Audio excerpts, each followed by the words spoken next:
සීතල උඳුවප් සඳ කිරණින් නැහැවී ගිය මේ උතුම් උඳුවප්පුර පසළොස්වක පෝදා අප භාග්‍යවත් සම්බුදු පියාණන් වහන්සේ සමකොට වඳිනා උතුම් වූ විජයශ්‍රී ජයශ්‍රී මහා බෝසමිඳුන්ගේ දක්ෂිණ ශාඛාව සංඝමිත්තා මහරහත් තෙරණින් වහන්සේ විසින් අප රටට වැඩම කර වූ උඳුවප්පුන් පෝ දිනේ මූලික කර ගනිමින් අසිරිමත් සිරිපා කරුණා සමයේ ආරම්භ වන මේ උතුම් පෝදා කිරණ ටීවී විශේෂ පෝදින ධර්මදේශනාව වෙනුවෙන් අපගේ ගෞරවනීය ආරාධනය පිළිගනිමින් වැඩම කරවා වදාළ පූජ්‍ය රාජකීය පඬිත ගලයායේ ධම්මදාසී ස්වාමීන් වහන්සේටයි මේ ආරාධනාව.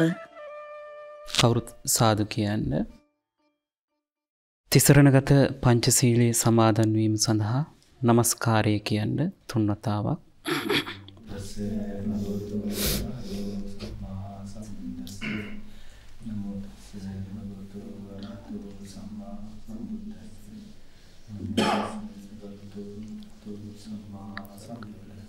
බුද්ධං සරණං ගච්ඡාමි ධම්මං සරණං ගච්ඡාමි සංඝං සරණං ගච්ඡාමි ဒ ුතියම්පි බුද්ධං සරණං ගච්ඡාමි ဒ ුතියම්පි ධම්මං සරණං ගච්ඡාමි ဒ ුතියම්පි සංඝං සරණං ගච්ඡාමි තතේයම්පි බුද්ධං සරණං ගච්ඡාමි තතේයම්පි ධම්මං සරණං ගච්ඡාමි තතේයම්පි සංඝං සරණං ගච්ඡාමි පානාතිපාතා වේරමණී සික්ඛාපදං සමාදියාමි අදින්නාදානා වේරමණී සික්ඛාපදං සමාදියාමි කාමේසු මිච්ඡාචාරා වේරමණී සික්ඛාපදං සමාදියාමි මුසාවාදා වේරමණී සික්ඛාපදං සමාදියාමි සුරාමේරය මජ්ජපමා දට්ඨානා වේරමණී සික්ඛාපදං සමාදියාමි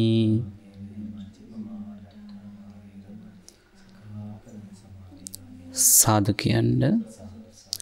සමන්තා චක්කවාලේසු අත්‍රා ගච්ඡන්තු දේවතා සද්ධම්මං මුනි රාජස්ස සුනන්තු සංඝ මොක්ඛදං ධම්මස්සවන කාලෝ අයං බදන්තා ධම්මස්සවන කාලෝ අයං බදන්තා ධම්මස්සවන කාලෝ අයං බදන්තා නමෝ තස්ස භගවතෝ අරහතෝ සම්මා සම්බුද්දස්ස නමෝ තස්ස භගවතෝ අරහතෝ සම්මා සම්බුද්දස්ස නමෝ තස්ස භගවතෝ අරහතෝ සම්මා බුද්දස්ස. සාදු කියන්න. ශ්‍රී සද්ධාතිස්ස ජාත්‍යන්තර බෞද්ධ මධ්‍යස්ථානාධීශර එක්සත් රාජධානියේ ප්‍රධාන සංඝනායක අග්ගමහා පණ්ඩිත මාගේ ගුරුදේව මාහිම්පාණන් වහන්සේ ප්‍රමුඛ විහාරස්ථානයේ තුල වැඩ සිටින නේවාසික ස්වාමින් වහන්සේලාගෙන් අවසරයි. ශ්‍රද්ධාවන්ත පින්නතුනි, අද දවස තුල උඳුවප් පොහොය නිමිති කරගෙන පැවැත්වෙන අප හිතවත් ජයසංක මහත්මයාගේ ඒ කිරණ ටීවී ආයතනය තුලින් සෑම මාසිකයකම පැවැත්වෙන ඒ පොහොය දවස නිමිති කරගෙන පැවැත්වෙන ධර්මදේශනා මාලාව තුළ මේ 2021 වසරේ අවසාන පොහොය දිනේ උඳුවප් පොහොය. ඒ උඳුවප් පොහොය නිමිති කරගෙන කිරණ ආයතනයේ විසින් පැවැත්වෙන ධර්මදේශනාවටයි අපි හැමදෙනා මේ මොහොතේ සූදානම් වී සිටින්නේ. අද දවස තුළ මේ පින්කමෙහි ධර්ම අනුශාසනාව තුළ මූලික දායකත්වයේ දරන්නට යෙදෙනවා නිලාන් මහත්මාත් ඒ වගේම නිරෝෂා නෝන මහත්මිය ඒ දෙපළ ඒ වගේම ඒ කුඩා දියණිය කුඩා පුතණුවන් ඩිලන් පුතණුවන් ඒ වගේම ඩියානා දියණිය ඒ දෙපළ විසිනුත් ඒ වගේම අමිල මහත්මයා ඇතුළු පවුලේ සියලු දෙනා විසිනුත් අද දවස තුළ මේ පින්කමෙහි දායකත්වයේ ධර්මින් ඒ ආදරණීය කුඩා පුතණුවන්ගේ 8 වෙනි ජන්මදිනය වෙනුවෙන් ඩිලන් පුතාගේ 8 වෙනි ජන්මදිනය වෙනුවෙන් ආදරණීය අම්මා කෙනෙක් හැටියට ආදරණීය තාත්තා කෙනෙක් හැටියට ඒ සහෝදරියත් එක්කාසු කරගෙන ඒ පුතණුවන්ට තුනුරුවනේ අනන්ත ගුණ බලයෙන් ඒ ජන්මදිනය වෙනුවෙන් ආශිර්වාද කිරීමටත් ඒ වගේම නිලන් මහත්මයාගේ ආදරණීය මෑණියන් සීලවතී මහත්මිය ඒ වගේම නිරෝෂා නෝන මහත්මියගේ පියාණන් ප්‍රේමචන්ද්‍ර මහත්මයා ඇතුළු ඒ තමන් නමින් මේ ගියා වූ ඥාති හිත මිත්‍රාදී සියලු දෙනාට පින් අනුමෝදන් වේවා යන සත් චේතනාවක් පෙරදරි කරගෙන දැනට අසනීපව රෝහල්ගතව ප්‍රතිකාර ලබන නිලන් මහත්මයාගේ ආදරණීය පියාණන් කරුණාරත්න මහත්මයාට නිරෝගී සොය උදා වේවා යන චේතනාවෙනුත් යුක්තව ඔබ දෙපළ ඇතුළු ඒ කුඩා දියණිය පුතුණුවන් ඇතුළු පවුලේ සියලු දෙනාට තුනුරුවනේ අනන්ත ගුණ බලයෙන් තමන්ගේ බලාපොරොත්තු තමන්ගේ අරමුණු සියල්ලක්ම සාර්ථක වේවා යන චේතනාවෙනුත් මේ කුඩා දූ දරුවන් දෙපළගේ ඉදිරි අනාගත කටයුතු අධ්‍යාපන කටයුතු මේ සියල්ලක්ම සාර්ථක වේවා යන චේතනාවෙනුත් යුක්තව දායකත්වයේ දරන්නට යෙදෙනවා. මීට දින කීපයකට ඉහතදී අපේ ජයසංග මහත්මයා අපිට කතා කරලා මතක් කරන්නට යෙදුණා මේ පොහොය වෙනුවෙන් මේ උඳුවප් පොහොය වෙනුවෙන් පැවැත්වෙන ධර්ම දේශනාව පවත්වන ලෙස කාරුණික ආරාධනාවක් ඉල්ලීමක් සිදු කරන්නට යෙදුණා. ඒ අනුව ඉල්ලීම මත ඒ ආරාධනාව මත අද දවස තුල ශාන්තිනායක බුදු පියාණන් වහන්සේ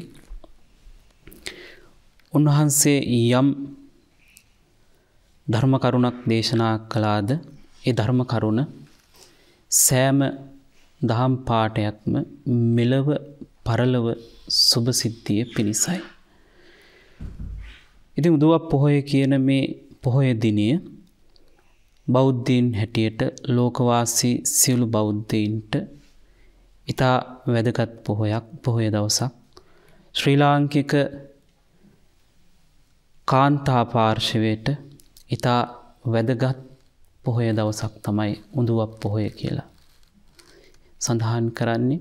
ඒකට අපි කියනවා සංඝමිත්තා දිනය කියලා. මේ යුරෝපයේ තුල මේ එංගලන්තයේ තුල දෙසැම්බර් මාසයේ මේ උඳුවප් පොහොය අපි සඳහන් කරන්නේ සංඝමිත්තා ඩේ කියලා.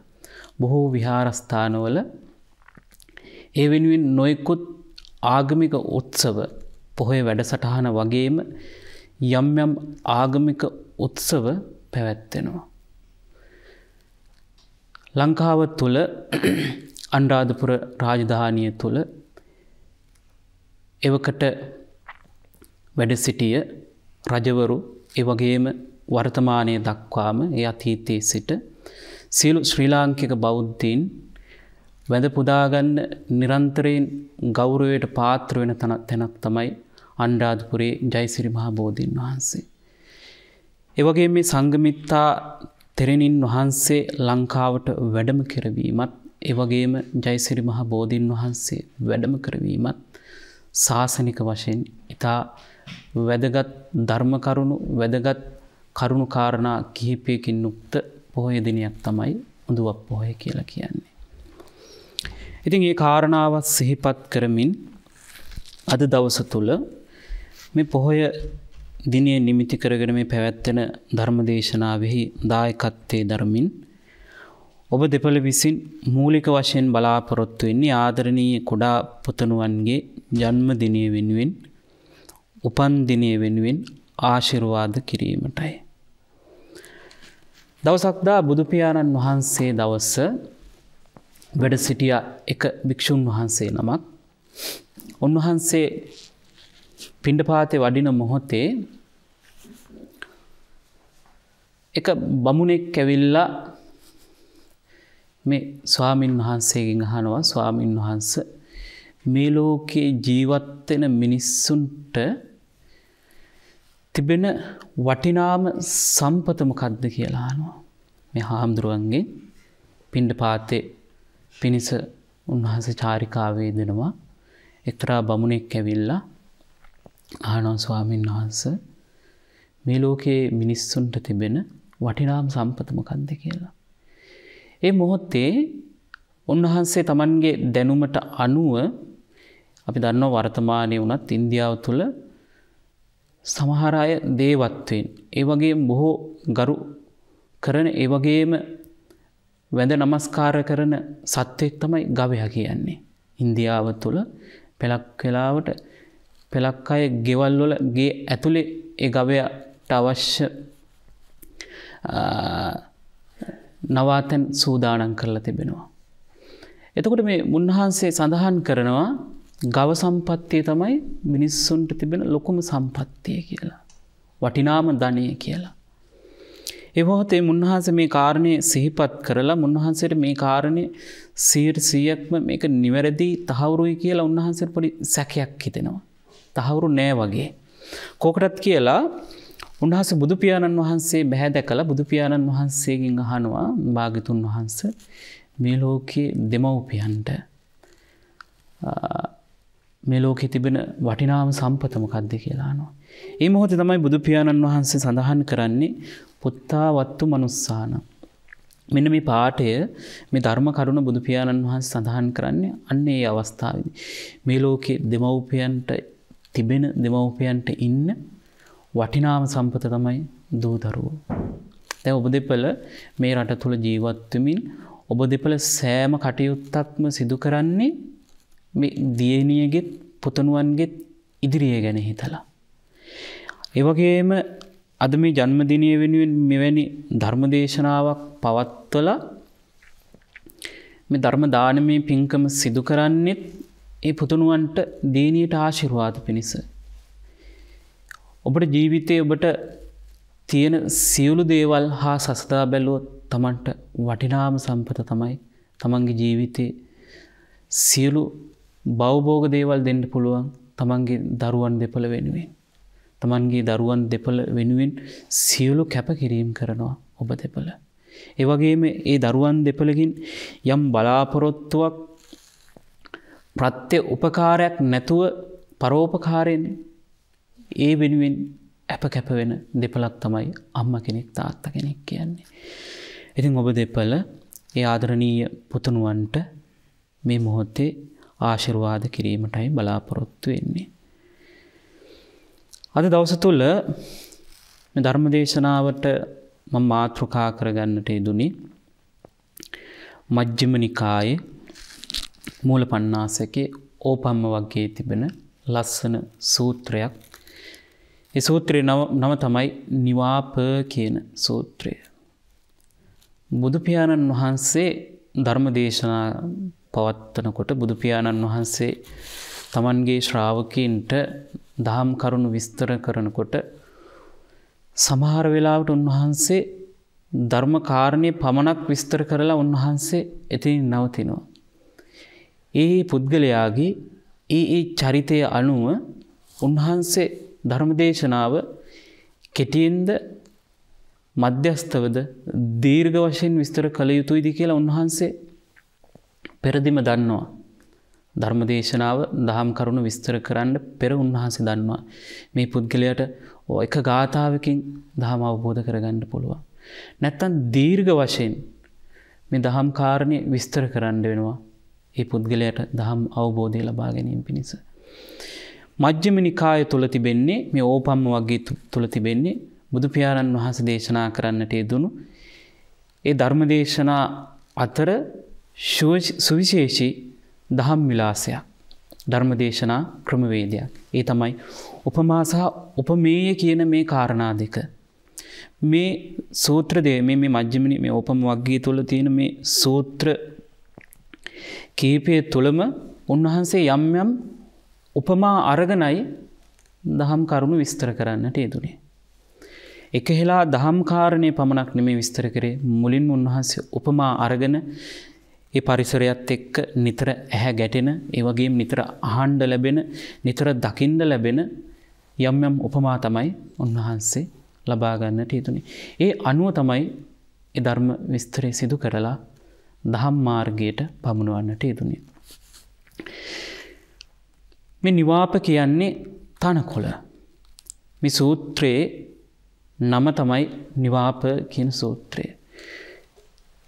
ලා තනකොළ කියන අර්ථයෙන් තමයි මේ pāli වචනේ තේරුම සිංහල අර්ථය තමයි ලා තනකොළ කියන අර්ථය. ඒ වගේම මේ සූත්‍රයේ තව කාරණයක් සඳහන් වෙනවා නේවාපි කියලා. නේවාපික කියලා. ඒ කියන්නේ වැද්දට කියන නමක්. දඩයන් කරන මස් වැද්දට කියන නමක් තමයි නේවාපික කියලා. නිවාප කියන්නේ තනකොළ, නේවාපික කියන්නේ මස් වැද්දා. ඒ වගේම මේ සූත්‍රය තුල තව කාරණයක් විස්තර වෙනවා නේවාපික පිරිස.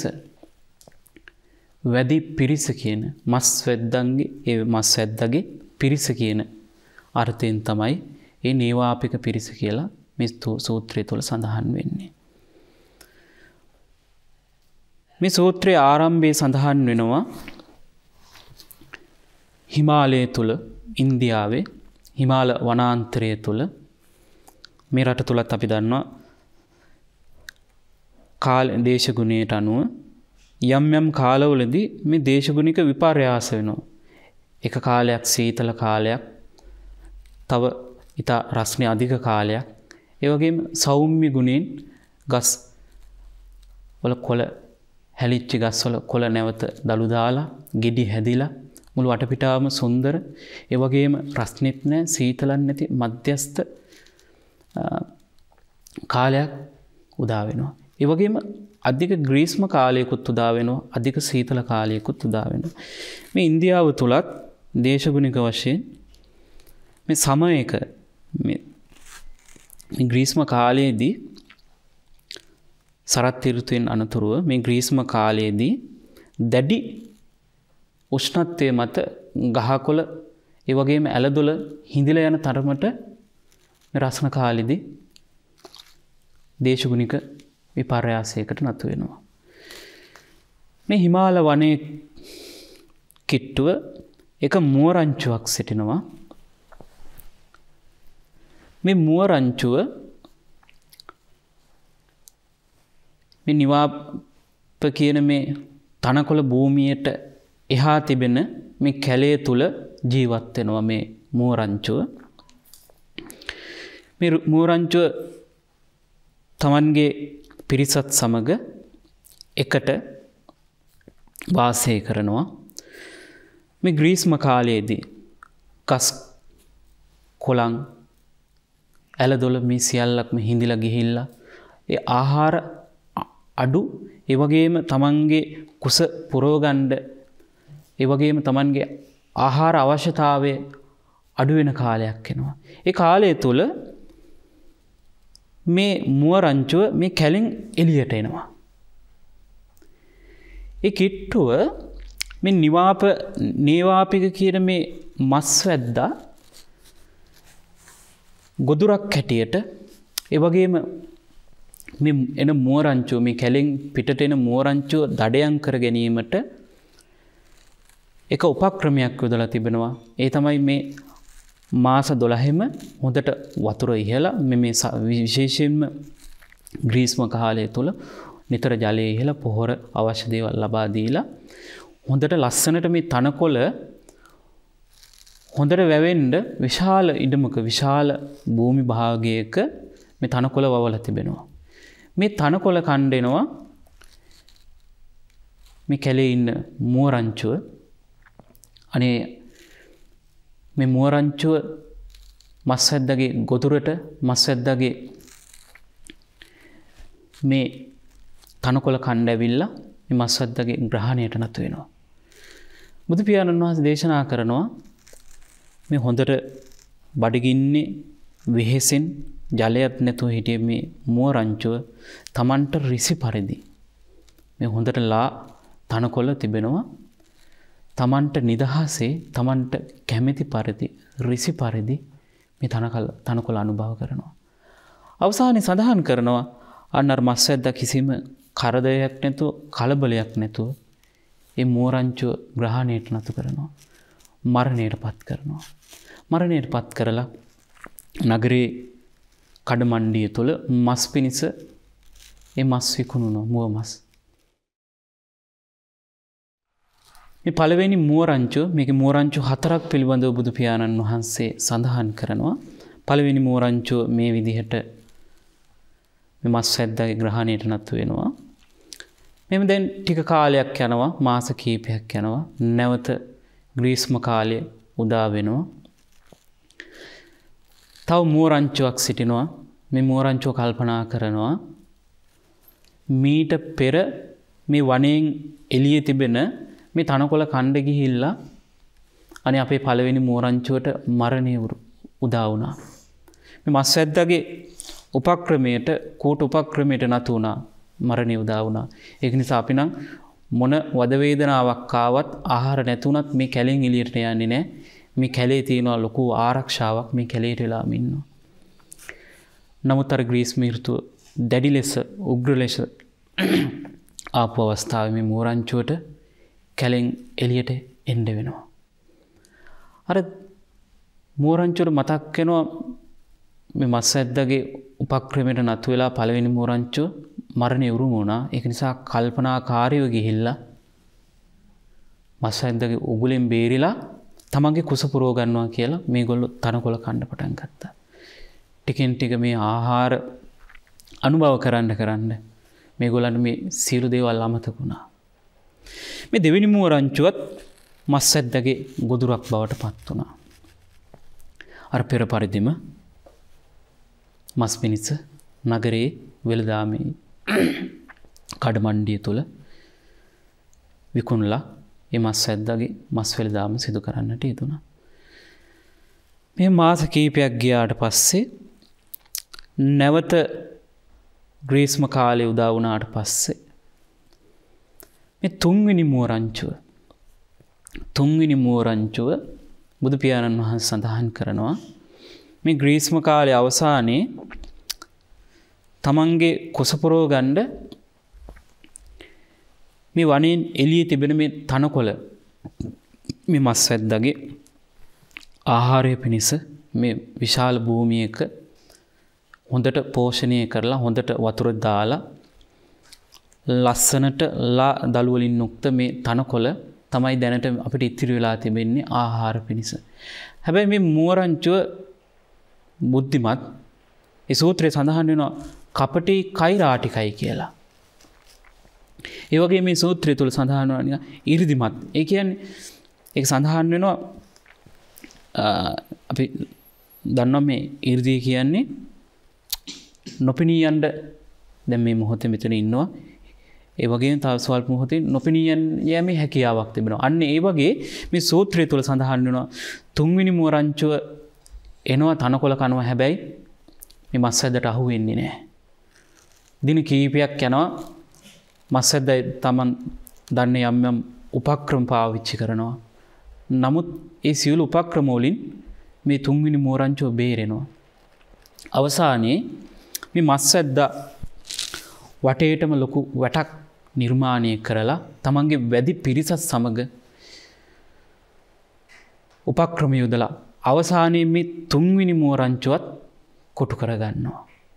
හැබැයි මේ තුන්වෙනි මෝරංචුව පළවෙනි මෝරංචුව සහ දෙවෙනි මෝරංචුවත් හා සසදා බලනකොට මේ තුන්වෙනි මෝරංචුව එහෙමම අර මස්වැද්දට ලෙහෙසියෙන් පහසුවෙන් අහුවෙන්නේ නැහැ. නමුත් මස්වැද්දගේ කෝට ඒ වගේ මස්වැද්දගේ උපක්‍රමශීලී මේ ක්‍රම පාවිච්චි කරලා මෝරංචුව මරණයට පත් කරනවා. මෝරංචුව ග්‍රහණයට නතු කරගන්නවා. තුන්වෙනි මෝරංචුවත් මස්වැද්දට අසු වෙනවා. පෙර පරිදිම අර පළවෙනි සහ දෙවෙනි මෝරංචුවට සිදුවෙච්ච කාරණේම තුන්වෙනි මෝරංචුවට සිදු වෙනවා. බුදු පියාණන් වහන්සේ සඳහන් කරනවා මේ විදිහට මාස ගණනාවක් ගිහිල්ලා නැවත ග්‍රීස්ම කාලයක් උදා වෙනවා. හතරවෙනි මෝරංචුව පිළිබඳව ඕම් බුදු පියාණන් වහන්සේ සඳහන් කරනවා. මේ ග්‍රීස්ම කාලේ වනයෙන් එළියට ඇවිල්ලා දන්නවා මස්වැද්දෙක් ඉන්නවා. ඒ වගේම මේ මස්වැද්ද උපක්‍රමයක් හැටියට මේ තනකොළ විශාල භූමියක සකස් කරලා තිබෙන්නේ ආහාර පිණිස. එතෙන්ට එන මුවන්ව මරලා මස් පිණිස විකුණනවා. ඒ කාරණයක් දන්නවා මේ මෝරංචුව. ඒ වගේම මේ මෝරංචුවත් දන්නවා මේ මස්වැද්ද තනියම නෙමෙයි ඉන්නේ, පිරිසක් සමග ඉන්නේ. ඒ වගේම මේ මෝරංචුව දන්නවා පළවෙනි සහ දෙවෙනි සහ තුන්වෙනි මෝරංචුවට සිද්ධ වෙච්ච කාරණෙත් මරණය උරුමුණා කියන කාරණෙත් ඒ අනුව උපක්‍රමශීලීව ඒ තමන්ගේ භූමිය තුළ ඒ තන භූමිය තුළ ඉන්නේ නැහැ. අවශ්‍ය ආහාර ප්‍රමාණය ලබා ගත්තා පිට වෙලා යනවා. කැලේට ගිහිල්ලා සැඟවිලා සිටිනවා. තමන්ගේ කුසට අවශ්‍ය ආහාරය ලබා ගත්තා එතන රැඳී සිටින්නේ නැහැ. වැඩි වෙලාවක් රැඳී සිටින්නේ නැහැ. ඒ වගේම හැංගිලා ඒ තමන්ගේ අවශ්‍ය ආහාරය ලබා ගන්නට යෙදුණා. මේ සඳහන් කරනවා සූත්‍රය තුල මස්වැද්දට මේ හතරවෙනි මෝරංචුව මොනම විදිහකින්වත් මස්වැද්දගේ තමන්ගේ පිරිසත් සමග එක්කාසු වෙලා උපක්‍රමයේ දුවත් හතරවෙනි මෝරංචුව අල්ලගන්න බැරි වෙනවා. හතරවෙනි මෝරංචුව ඒ අවශ්‍ය ආහාර ප්‍රමාණයත් ලබාගෙන ග්‍රීස්ම ඍතුව අවසන් වෙනතුරු නැවත සරත් ඍතුවක් ආරම්භ වෙන කාලය දක්වාම කිසිම උපද්‍රවයකින් තොරව කරදරයකින් තොරව තමන්ගේ ආහාරය ලබාගෙන පිටත් වෙලා යන්නට යෙදුණා. බුද්ධිමත් ඒ වගේම තැනට සුදුසු නුවණ යෙදුණා. ඒ වගේම උපක්‍රමශීලී ගතියෙන් යුක්ත මේ මෝරංචුව. බුදු පියාණන් වහන්සේ මේ කාරණාව සඳහන් කරලා අන්න ඉන්න අනතුරුව ධර්ම කාරණේ විස්තර කරනවා. ධර්ම පරයාට බුදු පියාණන් වහන්සේ ඊළඟට පැමිණෙනවා. බුදු පියාණන් වහන්සේ සඳහන් කරනවා මහණෙනි තමන්ගේ ජේතවනාරාමයෙන් තමයි බුදු පියාණන් වහන්සේ මේ සූත්‍ර දේශනාව පවත්වන්නට යෙදෙන්නේ. මහණෙනි මම මේ පළවෙනියෙන් සඳහන් කරන්නට යෙදුණු මෝරංචුව හරියට මේ කාම ලෝකේ බුදු පියාණන් වහන්සේ මෙතන සඳහන් කරනවා මේ නිවාප කියන තනකොළ භූමිය බුදු පියාණන් වහන්සේ උපමා කරන්නේ පංචකාම භූමියට. මේ පස් කම් වලින් යුක්ත ඇස කන නාසය දිව ශරීරය මේ පංච ඉන්ද්‍රිය පිනවන්න අපි නිරන්තරයෙන් අපි උත්සාහ කරනවානේ. ඒ වගේම නිරන්තරයෙන් අපි මේ දේ පිනවන්න කැමැත්තක් දක්වනවා. ඇස පිනවන්න නාසය මේ කුණු වෙලා යන මේ පංචස්කන්ධය පිනවන්න අපි මොනතරම්නම් දේවල් සිදු කරනවාද. ඒ වගේම බාහිර ලෝකයේ තුල තිබෙන්නේ ඒ වෙනුවෙන්ම තමයි ඉඩ සකස් වෙලා තිබෙන්නේ. ධර්මයට නෙමෙයි. මේ කාමක ලෝකයේ මේ පංචකාම භූමිය තුල බාහිර ලෝකයේ විවර වෙලා තිබෙන්නේ පංචකාමයේ භූමියෙන් විරාගයට යෑම නෙමෙයි. රාගයට ඇදගෙන යාම පිණිසයි මේ පංචකාම ලෝකයේ විවර වෙලා තිබෙන්නේ. ඒතර බුදු පියාණන් වහන්සේ සඳහන් කරනවා මේ පළවෙනි මෝරංචුව හරියට බුදු පියාණන් වහන්සේ සඳහන් කරනවා මේ පංචකාමයේ ලෝකයේ තුල සිටින තමන්ගේ මේ ගිහි අපි ඒ වගේම ගිහි සහ පැවිදි මේ දෙපාර්ශ්වයෙන් බුදු පියාණන් වහන්සේ භික්ෂු කියන මේ පාඨයෙන් ඒ වගේම මේ සංඝ කියන මේ තමන්ගේ ශ්‍රාවක කියන පාඨය බුදු පියාණන් වහන්සේ මේ සූත්‍රය තුල සඳහන් වෙනවා. ශ්‍රාවක කියනකොට යම් කිසි කෙනෙක් බුදු පියාණන් වහන්සේගේ ධර්මයේ ශ්‍රවණය කරනවා නම් ධර්ම මාර්ගයේ ගමන් කිරීමට උත්සාහ කරනවා නම් බුදු පියාණන් වහන්සේ ශ්‍රාවක වශයෙන් සඳහන් කරනවා. එතකොට බික්කු බික්කුණී උපාසක උපාසිකා කියන මේ සිව්වණක් පිරිසම ශ්‍රාවක කියනකොට අයිති වෙනවා. එතකොට බුදු පියාණන් වහන්සේ සඳහන් කරනවා යම් කිසි කෙනෙක් මේ කාම ලෝකයේ තුල මෙලොව පරලොව නැහැ කියන චේතනාවෙන් යුක්තව කර්මයේ සහ කර්මඵලයේ කුසලයේ සහ අකුසලයේ කියන දේ නැහැ කියලා නැවත උත්පත්තියක් නැහැ ලෝකේ පැවැත්මක් නැහැ ලෝකේ නැවත අපි උත්පත්ති ලබන්නේ නැහැ කියලා මේ ධර්ම මාර්ගයෙන් පිටත මේ කාම ලෝකයේ තුල ජීවත් වෙනවා නම් බුදු පියාණන් වහන්සේ සඳහන් කරනවා මායයට නිසකින්ම ඔහු ලක් වෙනවා කියන කාරණය.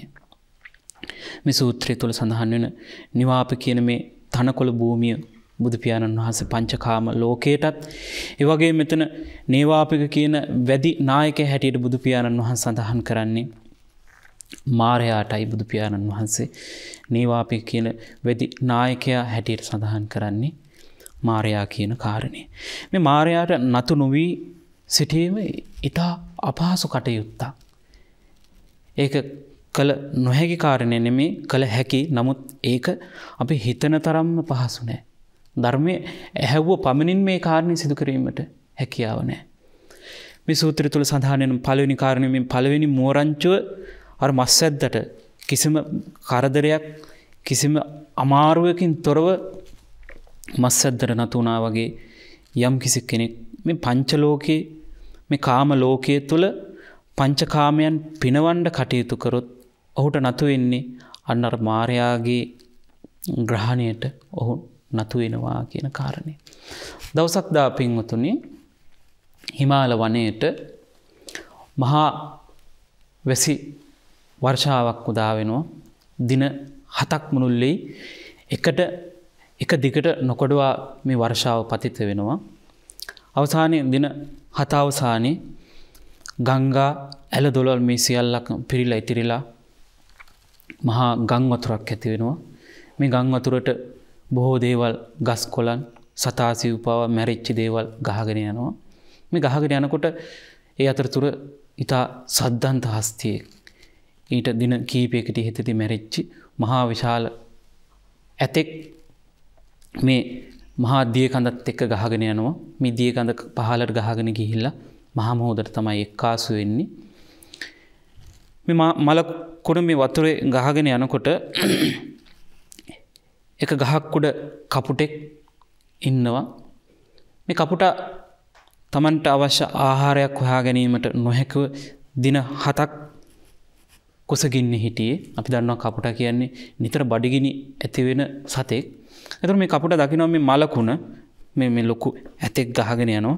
මේ කපුටා ගිහිල්ලා මේ මලකුණ උඩ වහලා මේ කපුටා ටික වෙලාවකට පස්සේ කල්පනා කරනවා මම මොකටද තව තැන් හොයාගෙන යන්නේ. ඉගිල්ල යනකොට මහන්සියක් ඇති වෙනවා. මෙතන මට අවශ්‍ය ආහාරයක් තිබෙනවා, ජලයක් තිබෙනවා.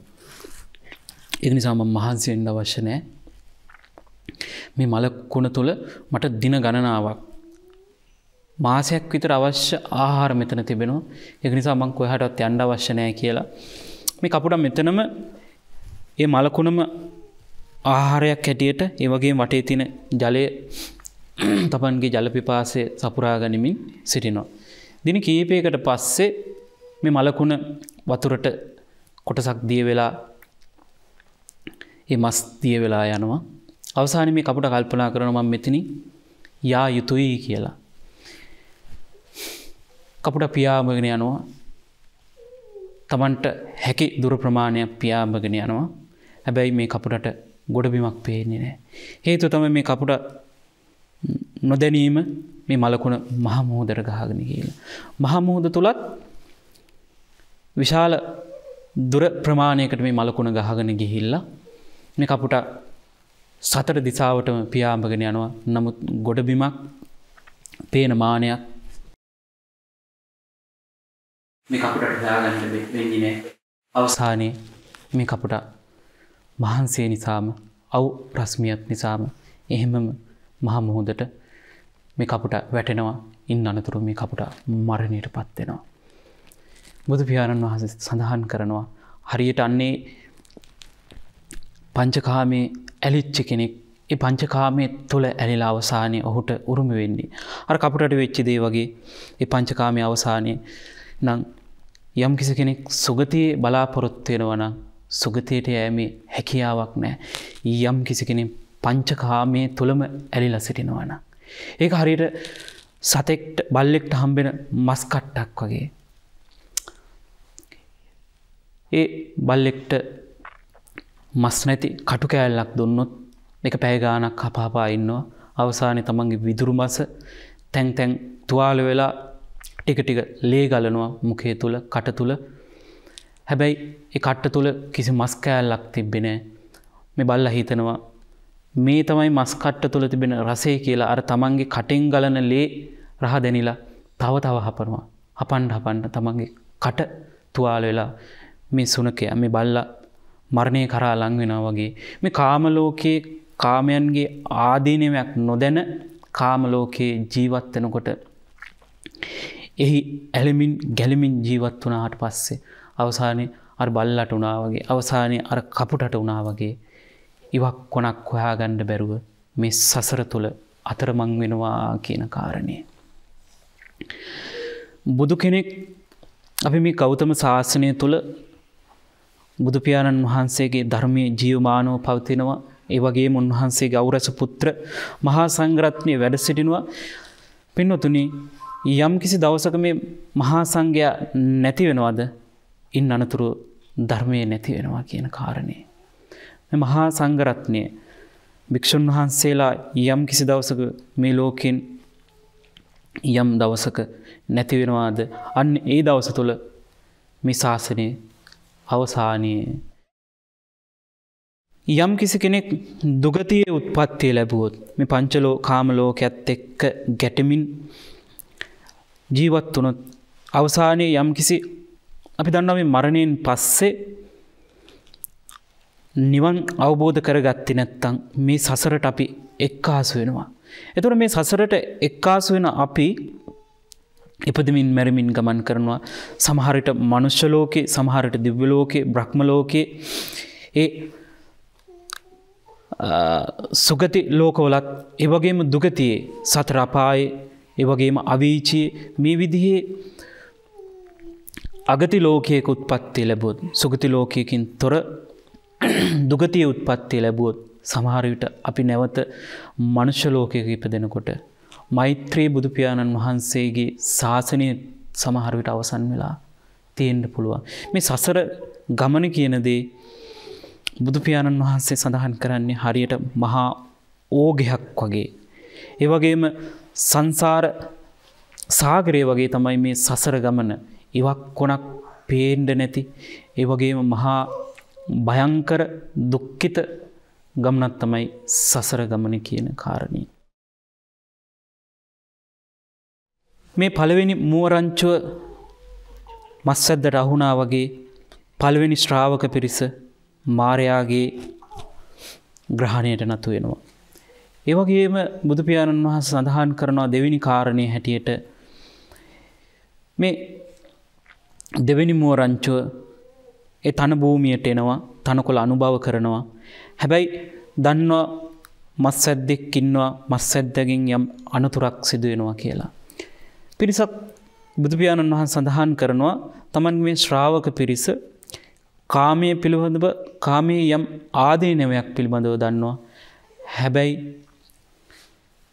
යම් යම් මිත්‍යා මත නිසා අන්න වැරදි මාර්ගයට පත් වෙනවා. බුදු පියාණන් වහන්සේ සඳහන් කරනවා මිත්‍යා මතයකට මිත්‍යා දෘෂ්ටියට අවිද්‍යාවට ගියොත් ඒ පුද්ගලයා නැවත විද්‍යාවට පැමිණීම ඉතාමත් අපහසු කටයුත්තක් හැටියටයි බුදු පියාණන් වහන්සේ සඳහන් කරන්නේ. මේ සසර ගමන දීර්ඝ වෙන්නේ අවිද්‍යාවම නිසා. ඒක මේ පටිච්ච සමුප්පාදය තුළ සඳහන් වෙන්නේ අවිද්‍යාව පත්‍ය සංඛාරා සංඛාර පත්‍ය විඥාන. අන්න අවිද්‍යාව නිසා තමයි මේ සංස්කාර ධර්මයන් හටගන්නේ. මෙන්න මේ සංස්කාර ධර්මයන් මුල් කරගෙනයි මම මගේ කියලා තමන්ගේ කියලා අල්ලාගෙන මේ සසර දික් කරගන්නේ. දෙවෙනි මෝරංචුවට සිදු වුණා වගේම බුදු පියාණන් වහන්සේ සඳහන් කරනවා අන්න ශ්‍රාවක පිරිසටත් ධර්ම මාර්ගයේ මග හැරෙනවා කියන කාරණය. ඒ වගේම මේ සූත්‍රය තුළ සඳහන් වෙනවා තුන්වෙනි මෝරංචුව පිළිබඳව. තුන්වෙනි මෝරංචුව මාරයාට නතුනේ එක පාරටම. ඒ වගේ මේ තුන්වෙනි මෝරංචුව මස්සැද්දට හසුනේ පහසු වෙන්නේ මේ නොයෙකුත් උපක්‍රම නොයෙකුත් යම් යම් කෝට උපක්‍රම පාවිච්චි කරලා තමයි මස්සැද්දා ප්‍රමුඛ පිරිස මේ තුන්වෙනි මෝරංචුව අල්ලගත්තේ. ඒ වගේ බුදු පියාණන් වහන්සේ සඳහන් කරනවා මේ ලෝකයේ තමන්ගේ මේ ශ්‍රාවකයන් වහන්සේලා පිළිබඳව සඳහන් කරනවා ධර්මයේ පිළිබඳව දහම් මාර්ගයේ ගමන් කරනවා. දවසක් දා බුදු පියාණන් වහන්සේ ළඟට එක්තරා බමුණෙක් ඇවිල්ලා පැවිදි වෙනවා. පැවිදි වෙලා බුදු පියාණන් වහන්සේ පිළිබඳව පැහැදීමක් බුදු පියාණන් වහන්සේගේ දහම පිළිබඳව පැහැදීමක් ඇති වෙලා මේ මාළුක්‍ය පුත්‍ර කියලා නමින් පැවිදි දිවියට පත් වෙනවා. මේ මාළුක්‍ය පුත්‍ර කියන හාමුදුරුවෝ බුදු පියාණන් වහන්සේගෙන් අහනවා භාග්‍යවතුන් වහන්සේ ඔබ වහන්සේගේ මට යම් ධර්ම කාරණයක් යම් කාරණයක් අහන්න තිබෙනවා භාග්‍යවතුන් වහන්සේ. මරණයෙන් පස්සේ අපි නැවත ඉපදෙනවද? මේ ලෝකයේ යම්කිසි අවසානයක් තිබෙනවද? අපි කොහේ ඉඳලාද ආවේ? අපි මරණයෙන් පස්සේ කොහෙද යන්නේ කියන කාරණය. ඒ කියන්නේ මේ සසර ගමන තුල අපි කියනවා මේකට මේ සාස්වත සහ උච්ඡේදවාද. මේ ජීවිතයේ මේ සසර ගමන තුල ආරම්භයක් තිබෙනවද? ඒ වගේම අවසානයක් තිබෙනවාද කියන කාරණේ මේ මාළුක්‍ය පුත්‍ර කියන මේ තරුණ භික්ෂුන් වහන්සේ බුදු පියාණන් වහන්සේගෙන් අහනවා. බුදු පියාණන් වහන්සේ මේ මොහොතේ නිහඬව සිටිනවා. දෙවෙනි වතාවෙත් අහනවා. තුන්වෙනි වතාවේ බුදු පියාණන් වහන්සේ උත්තර දෙනවා. මාළුක්‍ය පුත්‍ර බුදු කෙනෙක් උපදින්නේ මේ ලෝකේ සත්වයාගේ ආරම්භයක් ඒ වගේම අවසානයක් තිබෙනවාද කියන කාරණේ නෙමෙයි. බුදු කෙනෙක් පහළ වෙන්නේ මේ සසර ගමනින් එතර කරවීම පිණිස. චතුරාර්ය සත්‍ය අවබෝධ කර දීම පිණිසයි බුදු කෙනෙක් පහළ වෙන්නේ. බුදු කෙනෙක් පහළ වෙන්නේ මේ විශ්වයේ ග්‍රහලෝක කීයක් තිබෙනවද? ඒ වගේ මේ විශ්වය කවදද ආරම්භ වුනේ? කවදද අවසන් වෙන්නේ? ඒ කාරණේ විස්තර කරන්න නෙමෙයි මාළුක්‍ය පුත්‍ර. බුදු කෙනෙක් පහළ වෙන්නේ සත්‍යය දුගතියෙන් මිදවීම පිණිසයි බුදු කෙනෙක් පහළ වෙන්නේ. ඒ වගේම චතුරාර්ය සත්‍ය අවබෝධ නිවන් මාර්ගේ විවර කර දීම පිණිසයි බුදු කෙනෙක් පහළ වෙන්නේ කියන කාරණේ සඳහන් කරන්නට යෙදුණා. ඒ වගේ මේ මාළුක්‍ය පුත්‍ර මේ තරුණ භික්ෂුන් වහන්සේ බුදු පියාණන් වහන්සේගෙන් මේ පළවෙනියෙන්ම මේ බුදු පියාණන් වහන්සේගෙන් අහනවා මේ ලෝකේ ආරම්භයක් තිබෙනවද භාග්‍යවතුන් වහන්සේ වගේම අවසානයක් තිබෙනවද? මේ කාරණේ පිළිබඳ බුදු පියාණන් වහන්සේ උත්තරයක් දෙන්නේ නැහැ. නිශ්ශබ්දව සිටිනවානේ. ඒ මොහොතේ මේ තරුණයාට බුදු පියාණන් වහන්සේ පිළිබඳව තිබිච්ච ශ්‍රද්ධාව පැහැදීම නැති වෙනවා. එක මොහොතක හිතෙනවා මම බුදුහාඳුරු ගාව ඉඳලා වැඩක් නැහැ. මං සිවුරු ඇරලා යා යුතුයි කියලා. අන්න ඉන්න අනතුරු තමයි බුදු පියාණන් වහන්සේ මේ කාරණේ විස්තර කරන්නේ. මාළුක්‍ය පුත්‍ර බුදු පියාණන් වහන්සේ ළඟ පැවිදි වෙලා රහත් භාවයක් ලබා ගන්නට යෙදුණා. පින්වතුනි පළක් කාලවට මේ මිත්‍යා මතවලට වැටිලා මේ පංචකාමෙහි ආදීනවේ දන්නවා. මේ ඇසින් ලැබෙන රූප ඒ වගේම ඒ රූප පිළිබඳව නැවත දකින්න නැවත ඒ රූප පිළිබඳව හිතන්න ඒ රූප පිළිබඳව නිතර හිතන්නේ ඇසෙන් නෙමෙයි මනසින්නේ අපි හිතන්නේ. ලස්සන රූපයක් දැක්කොත් ඒ රූපය පිළිබඳව අපිට යම් සිත තුළ යම් කැමැත්තක් තිබෙනවා. සිතින් ඒ රූපය නැවත නැවත දකින්න කියලා බලපෑම් කරනවා. ඒ වගේම යම් කිසි මේ ශරීරයට ස්පර්ශයක් යම් කිසි පහසක් ලැබුණොත් අපි මේ පහස නැවත නැවත විඳින්න කියලා මනස නිතර නිතර ඒක ඉල්ලීමක් කරනවා. නිතර නිතර ඒක පොළඹවනවා. ඒකට යොමු කරනවා. ඒ වගේම මේ ඇස කන නාසය දිව ශරීරය මනස කියන මේ ඉන්ද්‍රියන් නිතර පිනවන්න අපේ සිත යොමු වෙනවා. ඒකයි මේ බුදු පියාණන් වහන්සේ දේශනා කරේ මේක මේ මනසින් සිතින් හිතලා ඒ වගේම Tamanගේ මේ මනසට දැනෙච්ච ස්වල්ප මොහොතක දැනෙච්ච චේතනාවක් මුල් කරගෙන Taman තීරණ ගන්නවාට වෙනුවට බුදු පියාණන් වහන්සේ ප්‍රඥාවෙන් බුද්ධියෙන් තමයි මේ බුදුදහම තුල සඳහන් වෙන්නේ. ප්‍රඥාවෙන් තමයි මේ දහම තේරුම් ගැනීමේ හැකියාව තිබෙන්නේ. මේ සසර ගමන පිළිබඳව තේරුම් ගැනීමේ හැකියාව තිබෙන්නේ ප්‍රඥාව මුල් කරගෙන. ප්‍රඥාවන්ත පුද්ගලයාට තමයි මේ දහම අවබෝධ කර ගැනීමේ හැකියාව තිබෙන්නේ. අපිට සමහර විට හිතෙනවා පෙලක් අය බුදු පියාණන් වහන්සේගේ ශාසනය තුල පෙලක් අය අධ්‍යාපනය නොලබපු අයත් මාර්ගඵල අවබෝධ කරගන්නට හේතුණා. සුනිල් සෝපාක කියන්නේ සැඩොල් කුලයේ ඉපදිච්ච පහත් කුලයක ඉපදිච්ච පුද්ගලයෙක්. නමුත් බුදු පියාණන් වහන්සේගෙන් දහම අවබෝධ කරගන්නවානේ. ඒ වගේම සරියුත් මහරහතන් වහන්සේ කියන්නේ හිටිය උසස් කුලයක හිටිය ධනවත් සිටුවරයෙක්. ඒ වගේ මහා කාශ්‍යප මහරහතන් වහන්සේ කියන්නේ සිටු කුමාරයෙක් සිටුවරයෙක්. ඒ වගේම බහාය දාරුචිරිය කියන මහරහතන් වහන්සේ දක්ෂ වෙලෙන්දෙක්. හැබැයි ඒ දෙය තුල සඳහන් වෙනවා ඔහු කෙටි ධර්ම පාඨයක් තුලින්ම ඔහු ධර්මය අවබෝධ කරගන්නට යෙදුණා.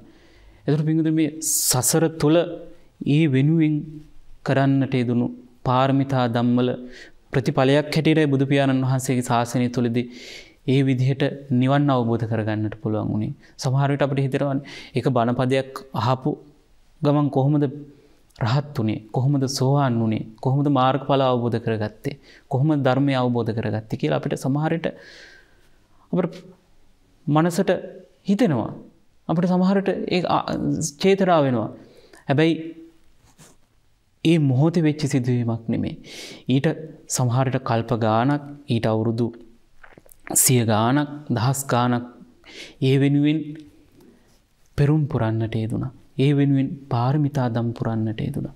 ඒ වෙනුවෙන් සිත සකස් කරන්නට යෙදුණා. ඒ වෙනුවෙන් ප්‍රඥාව යොමු කරලා සිත සකස් කරගන්නට යෙදුණා. එහි ප්‍රතිඵලයක් තමයි බුදු පියාණන් වහන්සේ ළඟ එක ධර්ම කාරණයක් ඇසූ පමණින් ධම්ම අවබෝධ කරගෙන සිව්පිලි සිඹියාපත් මහරහත් භාවයටත් පත්වන්නට යෙදුනේ. දැන් බහායි දාරුචිරිය කියන මහරහතන් වහන්සේ එක ධර්ම කාරණයක් ඇහුවේ. සුතේ සුතමත් හම්බවිස්සති, දිත්තේ දිත්තමත් හම්බවිස්සති. දැක්කොත් දැක්ක පමණයි, ඇහුනොත් ඇහුණ පමණයි, විඥාණයට යමක් දැනුනොත් දැනුණ පමණයි. මේ විදිහට බුදු පියාණන් වහන්සේ එක ධර්ම කාරණයක් විතරයි, දහම් පාඨයක් පමණයි බුදු පියාණන් වහන්සේ විස්තර කරන්නේ. ඔව් ඒ කාරණේම නැවත නැවත සිහිපත් කරලා අපවත් වෙනවත් සමගම පිරිනුවන් පානවත් සමගම මරණයට පත් වෙනවත් සමගම මහරහත් සිව්පිලි සිඹියාපත් මහරහත් භාවයට පත්වන්නට යෙදුණා බහාය දාරුචිරිය කියන මහරහතන් වහන්සේ. ඒ සඳහන් වෙන්නේ බුදු පියාණන් වහන්සේ දේශනා කරන්නේ යම් කිසි ප්‍රිය රූපයක් Taman දකින්න කැමති රූපයක් දැක්කොත් දැක්ක පමණයි. එතනින් එහාට හිතන්න එපා කියලා බුදු පියාණන් වහන්සේ මේ බහාය කියන තරුණයාට කියනවා. යම් කිසි දෙයක් මේ විඥාණයට දැනුනොත්, යම් කිසි දෙයක් මේ මනසට දැනුනොත්, ඒ වගේම යම් කිසි මිහිරි ශබ්දයක් තමයි කනට ඇහුනොත් ඇහුණ පමණයි. එතනින් එහාට ඒ දේ හිතන්න එපා. ඒ දේ තුල ඇලීමක්, ඒ දේ තුල ගැටීමක් ඇති කරගන්න එපා. දැන් බලන්න ඒ දේ තුල අපි ගත්තොත් මේ ඇසට අපි ප්‍රිය රූපයක් දැක්කොත් ඒ ප්‍රිය රූපය අපේ කරගන්න අපි බොහෝ කැපකිරීම් කරනවානේ. සමහර විට ඒ කැපකිරීමේ අවසානයේ අපිට ඒ ප්‍රිය රූපය අපිට ලබා ගන්න බැරි වෙන්නත් පුළුවන්. ඒ වගේම අපි අකමැති රූපයක් දැක්කොත් අපි ඒ අකමැති රූපේ දිහා අපේ සිත නිතර නිතර ඒක දැක්කොත් ඇහුනොත් අපි එයාගෙන අපි කිව්ව අපිත් එක්ක තරහ අපිත් එක්ක යම්කිසි වෛරයක් යම්කිසි ප්‍රශ්නයක් තිබෙනවා නම් ඒ කියන අපිට යම්කිසි ප්‍රියතාවයක් නැහැ. ඒක බුදු පියාණන් වහන්සේ පළවෙනි දේශනාව තුළ සඳහන් කරන්නට යෙදුනේ. අප්‍රියේ සංපයෝග දුක්ඛෝ. අප්‍රියන් හා Taman අකමැති දේවල් හා සමග එක්කාසු වීම දුකක්. ඒතකොට Taman අකමැති කෙනෙක් Tamanට දැක්කොත් එයාගෙන් යම්කිසි වචනයක් හරි අපිට ඇහුනොත් එයා පිළිබඳව අපිට ආය ඇති වෙන්නේ කුසල චේතනාවද නැහැ අකුසල චේතනාවක්. වෛරයක් ඇති වෙනවා. එයා පිළිබඳව තරහක් ඇති වෙනවා. ඒතකොට සිත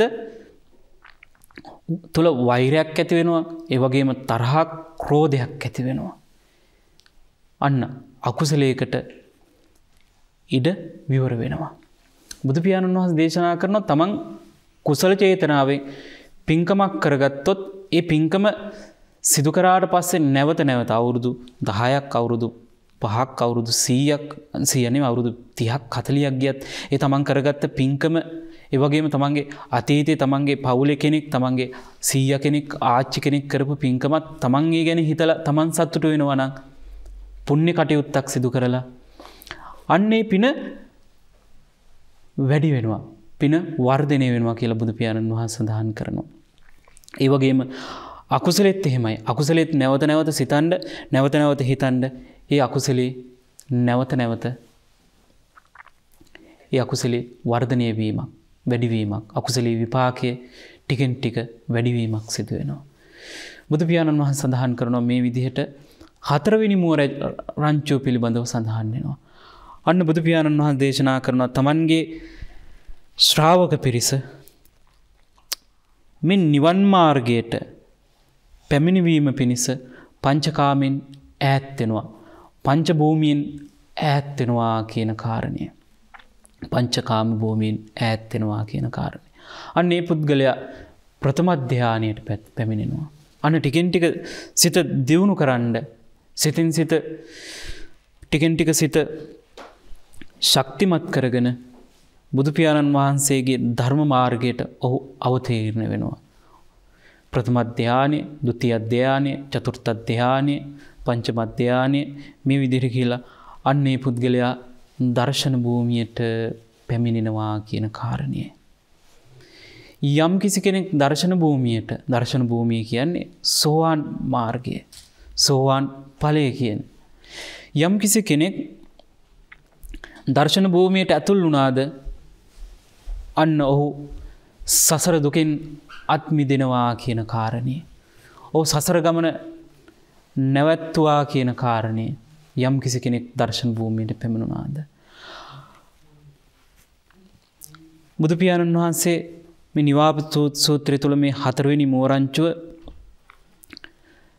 මේ නේවාපික කියන වැද්දගෙන් මිදිලා වැදි පිරිසකින් බේරිලා සියලු උපක්‍රම වලින් බේරිලා තමන්ගේ අවශ්‍යතාවය සපුර ගන්නට යෙදුණා. අන්න ඒ විදිහට තමන්ගේ ශ්‍රාවකින් නිර්වාණ මාර්ගය, තමන්ගේ අරමුණ මේ පංචකාම භූමිය තුළ ඉඳමින් එහි නොගැටී සුගතිය පිණිසත් ඒ වගේම දර්ශන භූමියට පැමිණීම පිණිස තමන්ගේ සිත සකස් කරගන්නවා කියන කාරණය බුදු පියාණන් වහන්සේ මේ නිවාප කියන සූත්‍රය තුළ සඳහන් කරන්නට යෙදුණා. අද දවස තුළ මම මාතෘකා කරගන්නට යෙදුනේ මජ්ක්‍ධිම නිකායේ මූල පණ්ණාසකේ ඕපම්ම වග්ගය තුළ සඳහන් වෙන මේ නිවාප කියන සූත්‍රය. මේ ධර්මයේ අපිට අහපු දහම් කාරණා අපිට නැවත නැවත අහන්න ලැබෙනවා.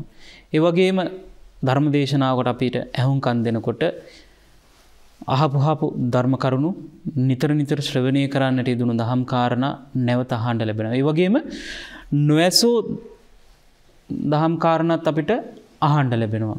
ඒ වගේම කර්මය සහ කර්ම ඵලය පිළිබඳව යම් කිසි සැකයක් යම් කිසි අපිට ගැටලුකාරී කාරණාවක් තිබුණා නම් ධර්මයේ අහන්න ඒ දහම් ගැටලු විසඳා ගැනීමේ හැකියාවකුත් තිබෙනවා. ඒ වගේම බුදු පියාණන් වහන්සේ දේශනා කරන්නට යෙදුණා මේ ධර්ම දේශනාව තුළ සරු විදිහටත් නිසරු විදිහටත් උන්වහන්සේ ලබා ගත යුතුයි කියන කාරණේ. සාරංච සාරචුනත්තා අසාරංච සාරතෝ. සරු විදිහටත් නිසරු විදිහටත් අපි ලබා ගත යුතුයි කියන කාරණේ. අද දවස තුල ඒ ධර්ම දේශනාව මෙතකින් අවසන් කරනවා. පින්කමේ මූලික දායකත්වයේ ධර්මින් එනිලාන් මහත්මයාත් ඒ වගේම නිරෝෂා නෝන මහත්මිය ඔබ දෙපළ විසින් දායකත්වයේ ධර්මින් ආදරණීය කුඩා පුතණුවන් ඩිලන් පුතාගේ 8 වෙනි ජන්මදිනය වෙනුවෙන් මේ පින්කම සිදු කරන්නට යෙදුණා. උදුවක් පොහොය වෙනුවෙන් පවත්වන්නට යෙදුණු කිරණ ආයතනය විසින් අපේ ජයසංක මහත්මයා ප්‍රමුඛ ඒ පිරිස විසින් මාසිකව ඒ පොහොය දිනය නිමිති කරගෙන පැවැත්වෙන ධර්මදේශනා මහලාව තුළ මේ උදුවක් පොහොය දවස තුළ පැවැත්වෙන ධර්මදේශනාව අද දවස තුළ පවත්වන්නට යෙදුණා. එහි මූලික දායකත්වයේ නිලාන් මහත්මත් ඒ වගේම නිරෝෂා නෝන මහත්මිය ඩිලන් පුතණුවන් ඩියානා දියණිය ඇතුළු සියලු දෙනාමත් ඒ වගේම අමිල මහත්මයා ඒ වගේම නෝන මහත්මිය ඇතුළු පවුලේ සියලු දෙනාමත් විසින් දායකත්වයේ දරන්නට යෙදුණා. ඒ හිතනම් සඳහන් කළ නොකළ සියලු දෙනාට මිය පරලෝ යන්නට යෙදුණා වූ සියලු දෙනාට මේ පින් අනුමෝදන් වෙත්වා. පරලෝ ගමන සුවපත් වේවා. ඒ වගේම ඔබ සියලු දෙනාට මේ සසර ගමන කෙලවර අති උතුම් අමා මහ නිවනම අවබෝධ කර ගැනීමට මේ කරගන්නා වූ සියලු පුණ්‍ය කටයුතු හේතු වාසනා වේවා කියලා ප්‍රාර්ථනා කරනවා. ඒ වගේම ඩිලන් පුතාගේ ජන්මදිනය වෙනුවෙන් ඒ පුතණුවන්ට ආශිර්වාද කරනවා. ඉදිරි අධ්‍යාපන කටයුතු ඉදිරි අනාගත කටයුතු සියල්ලක්ම සාර්ථක වේවා. දෙමව්පියන්ට කීකරු ඒ වගේම දෙමව්පියන්ව බලාපොරොත්තු වෙන පරිදි දෙමව්පියන් බලාපොරොත්තු වෙන පරිදි ඒ වගේම රටට ජාතියට ආගමට ඉතා වැදගත් වැඩදායි යහපත් දරුවෙක් සමාජයට ඉතා වැඩදායි දරුවෙක් බවට පත් වේවා කියලා මේ මොහොතේ ප්‍රාර්ථනා කරමින් මේ කරගත් ආශීල පුණ්‍ය ශක්තියින් අපවත් සම්බුද්ධ ශාසනයත් ආරක්ෂා කරන්නා වූ සියලු දෙවි දේවතාවුන් වහන්සේලාට අනුමෝදන් වෙත්වා. දිව්‍යයන්ගේ දිවිසුරු වඩා වර්ධනය වේවා. කලට වෙලාවට ඔබ අප හැම දෙනාම ආරක්ෂා කරත්වා කියලා දෙවියන්ටත් මේ මොහොතේ පින් අනුමෝදන් වේවා කියලා ප්‍රාර්ථනා කරමින් ඔබ සියලු දෙනාට අද දවස තුල ධර්ම දේශනාව සඳහා දායකත්වයේ දරන්නට යෙදුණු ඒ පවුලේ සියලු දෙනාමත් ඒ වගේම කිරණ ටීවී ආයතනයටත් කෘතවේදීව මේ මොහොතේ පුණ්‍යානුමෝදනාව සිදු කරමින් ශ්‍රී සද්ධාතිස්ස ජාත්‍යන්තර බෞද්ධ මධ්‍යස්ථානාධීශර නායක මාහිම්පාණන් වහන්සේගේ අනුශාසනා මඟ පෙන්වීම මත අද දවස තුළ මේ ධර්ම දේශනාව මා විසින් පවත්වන්නට යෙදුණා. ඒ කාරණාව සිහිපත් කරමින් ඔබ සියලු දෙනාට මේ ගෞතම ශාසනය තුළම උතුම් චතුරාර්ය සත්‍යම අවබෝධ වේවා කියලා මේ මොහොතේ සියලු දෙනාට ප්‍රාර්ථනා කරනවා. ඔහොම වැදගන්න අභිවාදන සීලිස්ස නිච්ඡං වද්ධාප්චායිනෝ චත්තාරෝ ධම්මා වඩ්ඩන්ති ආයුවන්නෝ සුඛම් බලං ආයුරාෝග්‍ය සම්පatti සග්ග සම්පatti මේවච අතෝ නිම්බාන සම්පatti ඉමිනාති සමිඤ්චතු.